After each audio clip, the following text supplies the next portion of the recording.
नमस्कार, आप देख रहे हैं अपनो उत्तराखंड और मैं हूं आपके साथ मनीषा पाटीदार। बुलेटिन की शुरुआत करेंगे। बीजेपी प्रदेश कार्य समिति आज दूसरे दिन बैठक में हिस्सा लेने हल्द्वानी पहुंचे। सीएम धामी ने मीडिया से बातचीत में कहा कि केंद्र की मोदी सरकार ने अपने 8 साल पूरे किए हैं। केंद्र सरकार के कामों को जन जन तक पहुंचाने के लिए कार्य समिति की बैठक में चर्चा की गई है। इसके अलावा आगामी कार्यक्रमों की रूपरेखा तैयार की गई है। बोर्ड परीक्षा में सफल हुए सभी बच्चों को शुभकामनाएं भी दी गई है। साथ ही उनके उज्जवल भविष्य की कामना की गई है। इसके अलावा प्रदेश अध्यक्ष मदन कौशिक ने कहा कि बैठक में लगभग 20 बिंदुओं पर चर्चा हुई। मन की बात कार्यक्रम को बूथ स्तर तक पहुंचाया जाएगा।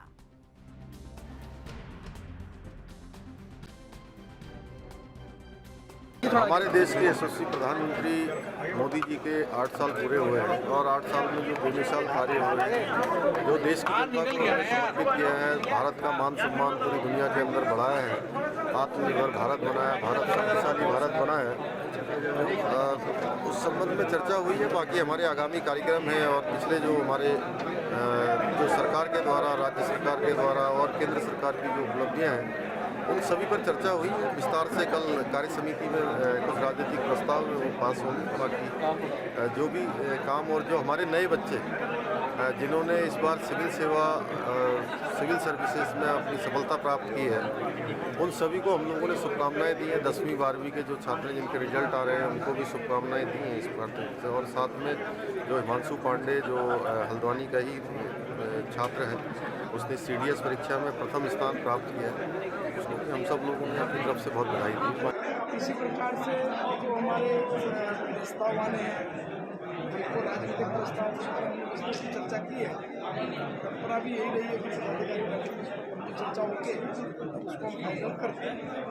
इसी प्रकार जो 8 साल मोदी सरकार को हो गए, उस पर भी हम लोगों ने चर्चा की कि उसमें आगे आने वाले कार्यक्रम में किस प्रकार तैयारी करनी है, ये भी हम लोगों ने चर्चा का विषय रखा है, ताकि और कार्यकर्ताओं का और पदाधिकारियों का आचार व्यवहार कैसा रहे, इस पर भी चर्चा की है।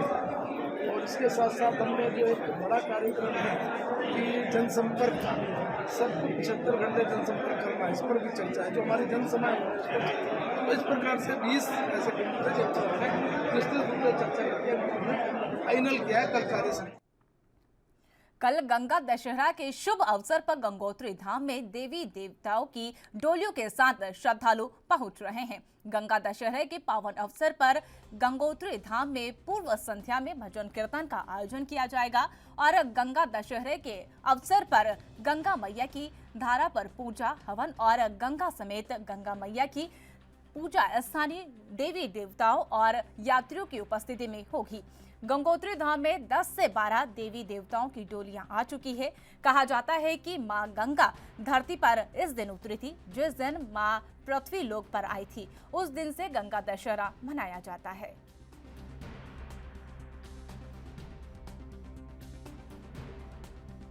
गंगा मैया का गंगा दशहरा का जो पर्व है वो दिव्य और भव्य मनाया जाएगा और यहाँ पे हजारों की संख्या में श्रद्धालु तीर्थयात्री महानुभाव गंगा अवतरण के गंगा दशहरा के पर्व पर आना प्रारंभ हो गए हैं और हमारे उत्तरकाशी डिस्ट्रिक्ट के अनेकों देवी देवताओं की डोली यहाँ पर गंगा दशहरा पर्व के लिए आना प्रारंभ हो गई है और हम सभी तीर्थपुरोहित गंगा दशहरा की प्रदेशवासी पूरे प्रदेश को बहुत बहुत शुभकामनाएं। यहाँ पर आज गंगा दशहरा के पावन पर्व पर आज रात्रि को संध्या भजन और सभी प्रदेशवासियों के साथ बहुत धूमधाम से मनाया जाएगा। गंगा दशहरा का पर्व हर्ष उल्लास से मनाया जा रहा है। आज हजारों संख्या में पतित पावनी पुण्य सदा भगवती गंगे के दर्शन करने आज श्रद्धालु यहाँ पहुँचे। आज के दिन ही पतित पावनी पुण्य सदा भगवती गंगे मैया स्वर्ग लोक से पृथ्वी पर अवतरित हुई। आज हजारों डोलियाँ अपने ग्रामवासियों के साथ गंगा स्नान करने आई हैं। आज का दिन गंगा स्नान करने का बहुत ही मुख्य पर्व माना जाता है और मैं आज सभी देशवासियों को गंगा दशहरा की ढेर सारी शुभकामनाएं देना चाहता हूँ। जय गंगा मैया। संयुक्त सचिव भारत सरकार उपेंद्र कुमार जोशी ने विकास भवन सभागार में जनपद में जल शक्ति के साथ विभिन्न योजनाओं की समीक्षा कर निरीक्षण किया। इस मौके पर उन्होंने कहा कि भारत सरकार के द्वारा जल शक्ति मिशन के तहत हर प्रदेश में इसको लेकर योजनाएं बनाए जाने के निर्देश भी दिए गए हैं। उन्होंने कहा कि उनके द्वारा जनपद अल्मोड़ा के विभिन्न स्थानों का निरीक्षण किया गया, जिसको लेकर उन्होंने अल्मोड़ा जिला प्रशासन की तारीफ करते हुए कहा कि जनपद में केंद्र सरकार की योजनाओं को लेकर अल्मोड़ा जिला प्रशासन द्वारा सराहनीय कार्य किए गए हैं।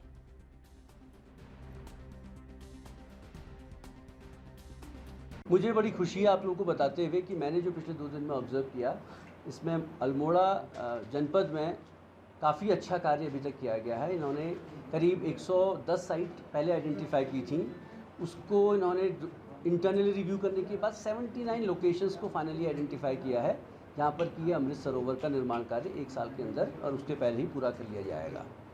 यहाँ अमृत सरोवर बनाने में कुछ इश्यूज़ भी हैं, उसको हमने नोट में लिया है अपने, और उसके अकॉर्डिंगली कुछ गाइडलाइन यदि इशू करनी होंगी तो हम करेंगे।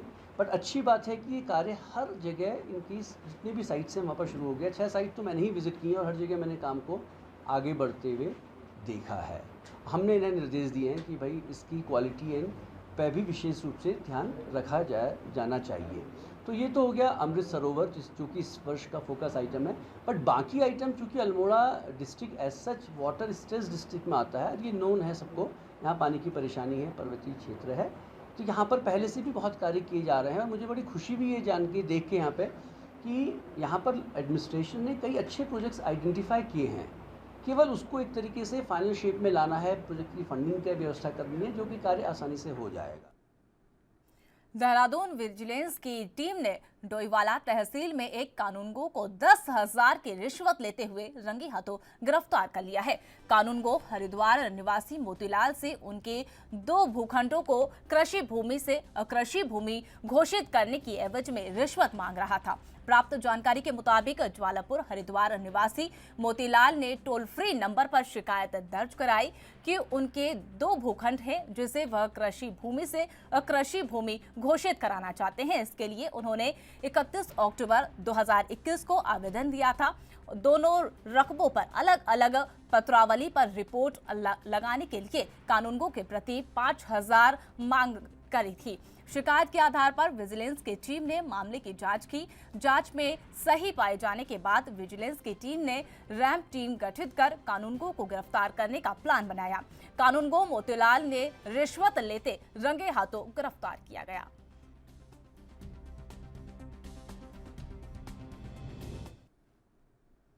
गदरपुर का नगरपालिका क्षेत्र में सफाई अभियान के लिए काम कर रही केपीएस एनवायरमेंट कंपनी के सभी कर्मचारी हड़ताल पर चले गए और गदरपुर में बूथ बाजार में विरोध प्रदर्शन किया। इस दौरान सफाई कर्मचारी ने कहा कि गदरपुर में केपीएस एनवायरमेंट कंपनी ठेके पर काम करती है, उनके हम सभी कर्मचारी हैं और जिसकी संख्या लगभग 50 के आसपास है।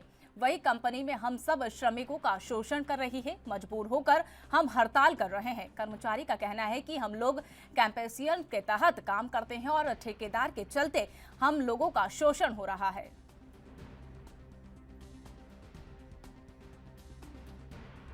सर, मैं केपीएस ग्रुप में काम करता हूं। हमारा सबका ये कहना है 500 रुपये पर डे ऊपर से लागू हुआ है, वो हमें नहीं मिल लिया है।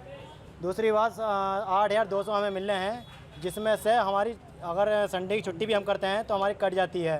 साथ में अगर संडे को अगर हम आते हैं और सोमवार की छुट्टी मारते हैं तो 2 दिन की ड्यूटी हमारी कट जाती है। और दूसरी बात हमारे कर्मचारियों से उल्टा सीधा बोला जा सकता है और ऐंठते हैं हमारे ऊपर, सब कर्मचारी के ऊपर, केपीएस के जितने भी वो हैं अधिकारी। प्लस हम ये कहते हैं कि हमें काम करने के लिए हमारे हाथों के लिए ग्लव्स नहीं है, हमें ग्लव्स नहीं मिल रहे हैं, हमें ड्रेस नहीं मिल रही हैं, हमें हर कुछ के मुंह से मांगना पड़ता। हेलमेट वगैरह कुछ नहीं मिल रहा हमें। इस कंपनी से हमें कुछ नहीं सुविधा मिल रही है किसी चीज़ की भी। हम ये चाहते हैं कि हमें सब सुविधा मिले और जो ऊपर से चीज़ें लागू हुई हैं वो एक चीज़ हमें मिले। यहाँ तक कि संडे की छुट्टी भी हमारा यही है कि बस 500 रुपये जो हमारा एक दिन का प्रति है वो मिलना चाहिए हमें। और हम इनसे बात कर रहे हैं तो ये कह रहे हैं आज इनके हमारी इनसे कुछ टाइम पहले बात हुई थी तो बता रहे थे कि इन्हें जो समिति वालों को, सुरक्षा समिति वालों को मिलेगा तो आपको भी मिलेगा। तो मैंने कहा ठीक है। तो अब हमने बात करी तो वो कह रहा है अभी जियो वियो का ला के दो, ये है वो ऐसे करके। तो मैंने कहा भाई जियो अब कहाँ से ला के दें हम आपको, हमारे तो ऊपर से पुष्कर धामी जी ने। मानेंगे तो हड़ताल आगे चलेगी। उत्तराखंड के ग्राम कनारिया में एक व्यक्ति का शव बरामद होने के बाद इलाके में हड़कंप मच गया। मौके पर पहुंची पुलिस ने शव को कब्जे में लेकर उसकी शिनाख्त करने का प्रयास किया। शव की शिनाख्त की गई नई बस्ती ग्राम कानिया ग्राम निवासी विनोद के रूप में हुई है। मामले में मृतक के भांजे पुष्कर ने अपने मामा विनोद की हत्या की आशंका जताई है। पुलिस से न्याय की भी गुहार लगाई है।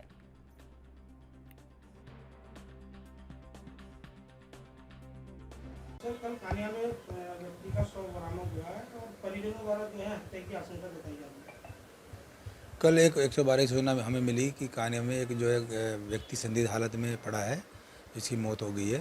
तो हमारे द्वारा मौके पर जाकर उसका जो है निरीक्षण घटनास्थल किया गया और उसके मौके पर से शव को कब्जे में लेकर पोस्टमार्टम के लिए भेज दिया गया है। प्रथम दृष्टया अभी जो मृतक है उसका शराब पीने का आदी था और अक्सर जो है उसकी सूचना मिलती रहती थी। उसके पास से जो है अन्य चीज़ें जानकारी की जा रही है और पोस्टमार्टम रिपोर्ट होने के बाद ही इस संबंध में आवश्यक कार्रवाई की जाएगी। उनके परिजनों द्वारा अभी तक हमें कोई तहरीर थाने पे प्राप्त नहीं हुई।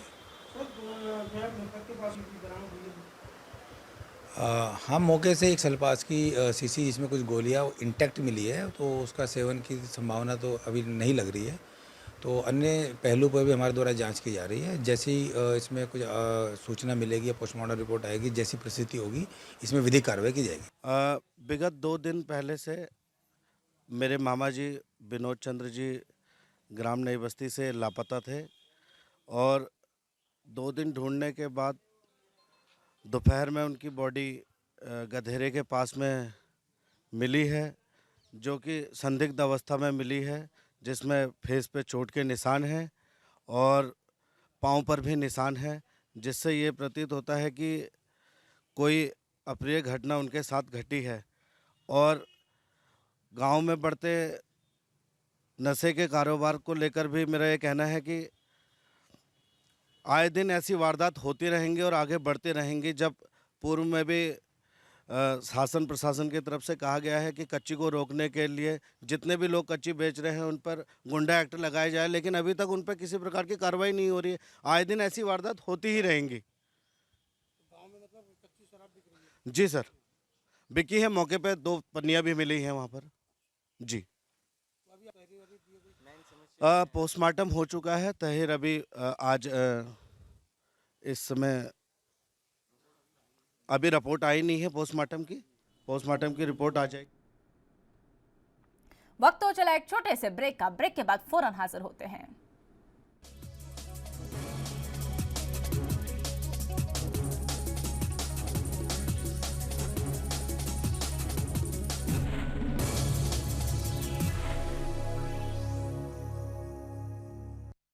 ब्रेक के बाद एक बार फिर आपका स्वागत है। रुक करते हैं अन्य खबरों की ओर। पाकिस्तान से उत्तराखंड पहुंच रही गर्म हवाओं से उत्तराखंड तप रहा है। मंगलवार को हरिद्वार प्रदेश में सबसे गर्म रहा है।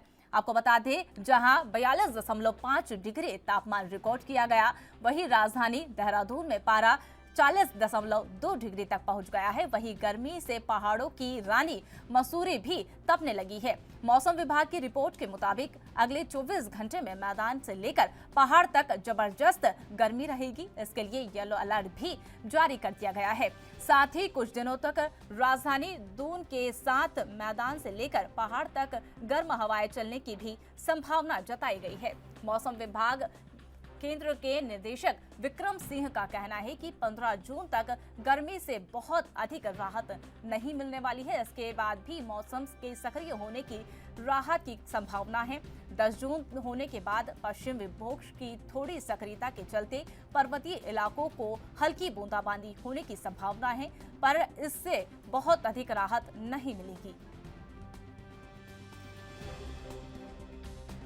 अभी आज 8 तारीख हो गई है जून की, जो है तो पूरा सप्ताह ऐसा गया कि जिसमें कि कोई रेनफॉल एक्टिविटी हुई नहीं। तो उसकी वजह से बिल्कुल लगातार जो तापमान है बढ़े हैं और ये करीब जो है 4 से 5 डिग्री तक, इवन 6 डिग्री तक भी जो है नॉर्मल से ऊपर जो है कुछ जगहों में खासकर पहाड़ों में की बात करें या फिर जो गढ़वाल रीजन जो है, जो उसके मैदानी क्षेत्र भी है उसकी बात करें, तो यहाँ पे ये बिल्कुल ज़्यादा रहे हैं। जहाँ तक कुमाऊँ क्षेत्र के जो लोअर कुमाऊँ रीजन है या आप कहिए कि जो है जो मैदानी क्षेत्र कुमाऊँ रीजन का है, तो वहाँ तो ठीक है, थोड़े नॉर्मल से वो भी हायर है और बहुत ज़्यादा टेम्परेचर बढ़ा नहीं, 2-3 डिग्री तक जो है आप ये कह सकते हैं वहाँ पे ऊपर आए नॉर्मल से। लेकिन गढ़वाल क्षेत्र या फिर हिल्स की बात करें तो यहाँ पे जो है अनेक जगहों तक, कुछ जगहों तक जो है आप ये कह सकते हैं कि बिल्कुल ये तापमान अधिक रहे हैं। और आगे भी अभी जो है जो सिचुएशन है तो उसमें 15 तारीख से पहले कोई कुछ खास एक्टिविटी होने वाली नहीं है। 10-11 से अगर मैं बात करूँ, 10, 11 या 12-13 तक की जो है, 14 तक की भी, तो छुटपुट एक्टिविटी एका दुका जगहों में मिलेंगी। उसमें भी आप ये कहिए 10-11 की अगर बात करें तो अंदर के जो डिस्ट्रिक्ट उत्तरकाशी है या फिर कुमाऊँ रीजन में नैनीताल है, चंपावत की अगर बात करें तो थोड़ा मॉइस्चर उन एरियाज में या अंदर में वो आ रहा है, तो ठीक है, छुटपुट एक्टिविटी हो सकती है, उसका कोई बहुत।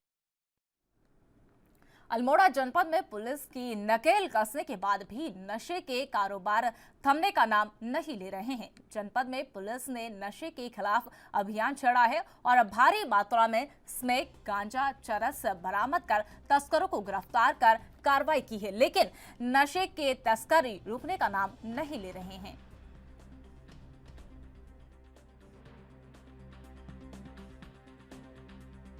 पुलिस का जो प्रयास है वो है जो डिटेरेंट एक्शन है, यानी कि जो हम उनको पकड़ करके जेल भेज रहे हैं। दूसरा, जन जागरूकता का अभियान लगातार चलाया जा रहा है थाने स्तर पे। लेकिन तीसरा जो बहुत महत्वपूर्ण है और आपके सम्मानित चैनल के माध्यम से मैं निवेदन करना चाहूँगा कि जो अभिभावक हैं और टीचर और उनके जो माता पिता हैं, वो लोग अपने बच्चों की गतिविधियों पे ध्यान रखें, उन्हें मोटिवेट करें, उनसे उनकी बातें पूछें, उनसे उनकी मन की बातें बताएं, पूछें। जो उनके दोस्त हैं उनसे भी बात करें कि उनका बेटा किस दिशा में जा रहा है। तो ये बहुत बड़ी बहुत बड़ा एक योगदान होगा जिसमें कि बच्चे की गतिविधियों को नज़र रखा जाए। अगर उन्हें काउंसलिंग किया जाए, अगर लगता है कि नहीं पुलिस की सहायता की आवश्यकता होगी, तो हमारी भी अपनी टीम है जो कि उन बच्चों को समझाएगी, नशे के जो दुर्गुण हैं उनके बारे में बताएगी, और या फिर काउंसलिंग जो हमारे एक्सपर्ट हैं उनसे काउंसलिंग भी कराया जाए। देहरादून स्थित प्रेस क्लब में इंडियाज टैलेंट हंट 2022 में ऑडिशन का आयोजन किया गया।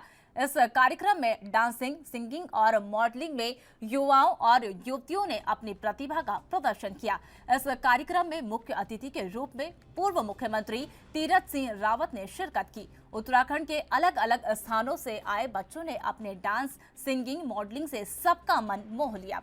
कार्यक्रम में आए पूर्व मुख्यमंत्री तीरथ सिंह रावत ने बच्चों का उत्साहवर्धन करते हुए कहा कि उत्तराखंड में ऐसे कार्यक्रम के आयोजन उत्तराखंड के बच्चों के लिए प्रतिभा में निखार लाता है।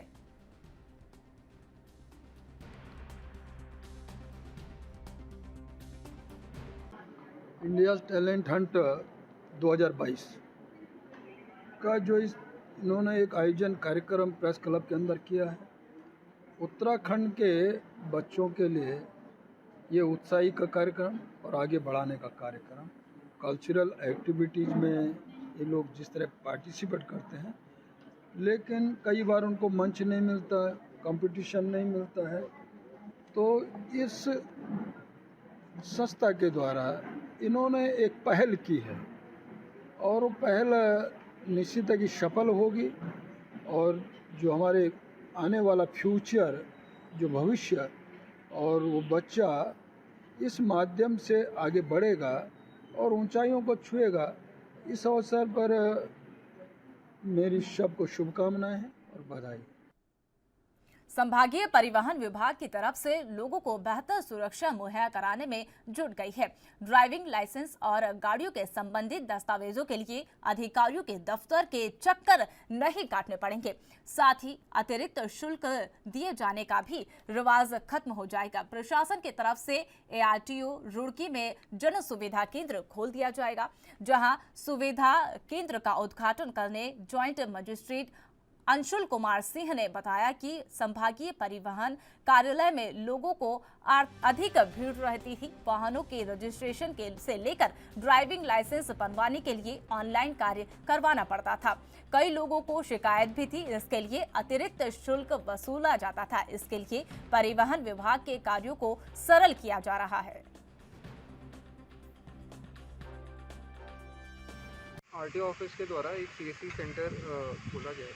सीएससी सेंटर में जो फैसिलिटीज़ होती हैं, जो विभाग की जो ऑनलाइन फैसिलिटी जो अवेलेबल हो गई है, चाहे वो रजिस्ट्रेशन अपने व्हीकल का या लाइसेंस के लिए अप्लाई करना हो, तो ये सारी फैसिलिटीज़ अब ऑनलाइन हो चुकी हैं। इनफैक्ट और भी फैसिलिटीज़ है, तो उसके लिए हमारे सीएससी सेंटर द्वारा आप जाके उसको एक्टिवेट करा सकते हो। होता क्या है, कई सीएससी सेंटर्स में एक्स्ट्रा चार्ज हो जाता है, तो यहाँ रेट लिस्ट लगा दी गई है, सीएससी सेंटर भी उपलब्ध करा दी गई। यदि किसी को लग रहा है बाहर कोई एक्स्ट्रा चार्ज कर रहा है, तो वो लोग स्वयं यहाँ आके अपना एक्टिवेट करा सकते हैं अपनी फैसिलिटीज़ को। दूसरी चीज़ ये है, यहाँ रेट लिस्ट जो लगी, यदि उनके पास टाइम कम है तो एटलीस्ट यहाँ के रेट लिस्ट को से अपने आप को अवगत करा सकते हैं, और फिर जो अपने क्षेत्र में जब जाएंगे जहाँ उन्हें वो फैसिलिटी चाहिए होगी, तो वहाँ भी वो अवेल कर सकते हैं। अपने ऑफिस में नया सीएससी खोला है और ये सबकी सुविधा के लिए है, क्योंकि आम तौर से शिकायत आती है कि एक्स्ट्रा चार्जेस दिए जाते हैं जब भी आप कहीं फॉर्म भरते हैं, क्योंकि सभी को फ़ोन चलाने सबके पास अपने स्मार्टफोन्स नहीं होते हैं। तो एक सुविधा हमने खोली है ताकि पब्लिक को परेशानी ना हो, कोई भी ओवरचार्ज ना करे। आपको जो भी सर्विसेज जैसे अपने लाइसेंस के लिए अप्लाई करना है, एनओसी है, गाड़ी रजिस्टर करनी है, इतनी सारी सर्विसेज होती हैं। अब सारी हमारे विभाग से ऑनलाइन होता है, कुछ भी ऑफिस में तो फीस कटती नहीं है। तो आपके पास सीएससी की सुविधा है जिसमें आप स्वयं जाके कम रेट पे, जो भी अपना सरकारी निर्धारित उसका रेट है, उस पर आप अपना। कोरोना वायरस के बाद अब चिकनपॉक्स ने चिंता बढ़ा दी है। अल्मोड़ा जिले में पिछले 1 महीने के भीतर चिकनपॉक्स के 17 से अधिक केस सामने आए हैं, जिसमें 10 से अधिक जिला अस्पताल में भर्ती है, जिसके बाद स्वास्थ्य विभाग में हड़कंप मचा हुआ है। चिकनपॉक्स के अचानक बढ़ते मामलों को देख स्वास्थ्य महकमा अलर्ट हो चुका है। वहीं स्वास्थ्य विभाग के अधिकारियों का कहना है कि चिकनपॉक्स से निपटने के लिए दवाई समेत व्यवस्था पूरी कर ली गई है। साथ ही इस बीमारी से बचने के लिए लोगों को जागरूक भी किया जा रहा है।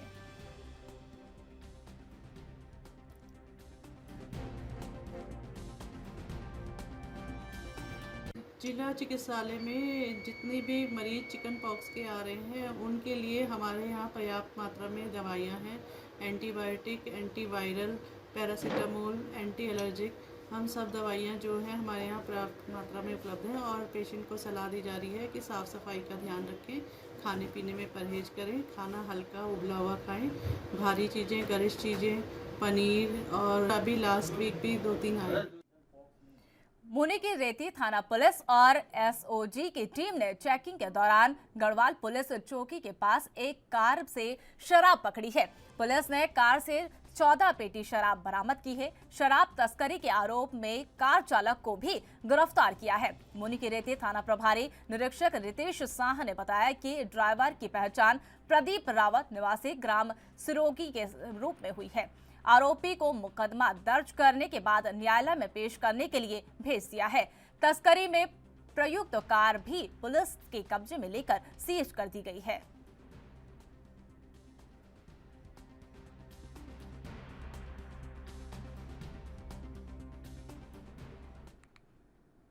उत्तराखंड के 5 सांसदों में से ज्यादातर सांसद आदर्श गांव बनाने के लिए अभी तक गांव की खोज नहीं कर पाए हैं। आपको बता दें कि सांसद आदर्श गांव योजना के तहत प्रत्येक सांसद से 2024 तक कम से कम 8 गांव को आदर्श बनाने की जिम्मेदारी लेने की अपेक्षा की गई है। योजना के तहत पौड़ी गढ़वाल कई सांसदों ने तो अभी तक गांवों का चयन तक नहीं किया है। उन्हें सामाजिक, आर्थिक और ढांचागत विकास करना है। केवल गढ़वाल सांसद तीरथ सिंह रावत ही है जिन्होंने 2019 से 20 से लेकर 2023-24 तक कुल 5 गांवों को आदर्श गांव बनाने की जिम्मेदारी ली है। वहीं मीडिया से बातचीत करते हुए क्या कुछ कहा, आइए सुनते हैं।